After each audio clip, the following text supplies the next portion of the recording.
நான் வரப்ப எவ்வளவு பிரைட்டா இருக்கேன். எல்லாருக்கும் எவ்வளவு பிரைட்னஸ் எல்லாம் வெளிச்சம் எல்லாம் தரேன் இல்லையா, அதே எவ்வளவு லாங்கா இருக்கு.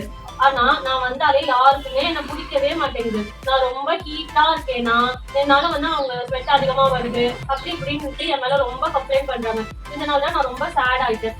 இதை மட்டுமா சொல்றாங்க, என்னோட சீசன்ல எவ்வளோ ஃபெஸ்டிவல்ஸ் எவ்வளோ அவங்க ஜாலியாக செலிப்ரேட் பண்ணாலும் நான் வரும்போது வந்துட்டு ரொம்ப லேசியாகவும் ஸ்கீட்டியாகவும் இருக்குன்னு சொல்லிட்டு நான் வரும்போது ரொம்ப எல்லாரும் சேடாக ஃபீல் பண்றாங்க.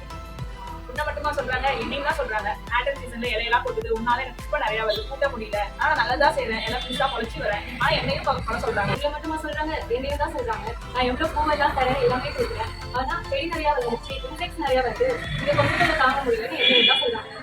என்னதான் நான் மெயின் சோர்ஸ் ஆஃப் வாட்டரா இருந்தாலும் என்னையும் தான் சொல்றாங்க. அதிகமா வந்தாலும் சொல்றாங்க, கம்மியா வந்தாலும் சொல்றாங்க. அதனால நானும் சேடா தான் இருக்கேன்.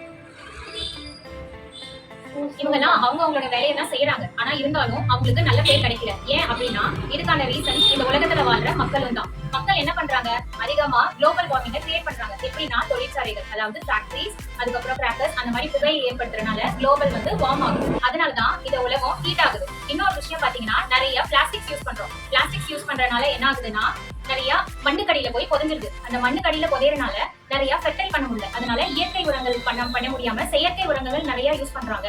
சோ அப்படி யூஸ் பண்றதுனால அந்த காய்கறியில இருக்கிற சத்துக்கள், பழங்கள்ல இருக்கிற சத்துக்கள் அதெல்லாம் நம்மளுக்கு முழுசா கிடைக்காம இருக்கு. Next water. தண்ணிங்கிறது ஒரு முக்கியமான விஷயம். அந்த தண்ணியை நம்ம அளவா யூஸ் பண்ணணும். நம்ம நிறைய தண்ணி யூஸ் பண்றதுனால தண்ணி பற்றாக்குறைகள் ஏற்படுது. அது இல்லாம நிறைய கிளைமேட்டிக்கல் சேஞ்சஸும் ஏற்படுது. இதெல்லாம் அவாய்ட் பண்ணணும்னா நம்ம எல்லாருமே இந்த டீச்சர்ஸா இல்லாம மட்டும் பேரண்ட்ஸாவும் நம்ம யோசிக்கணும். நிறைய பிளான்ஸ் நம்ம பிளான் பண்ணணும். நம்ம சுற்றுச்சூழலை நம்மளால முடிஞ்ச அளவுக்கு நீட்டா வச்சுக்கணும். இதுதான் இந்த ஸ்கிட்டோட கன்க்ளூஷன்.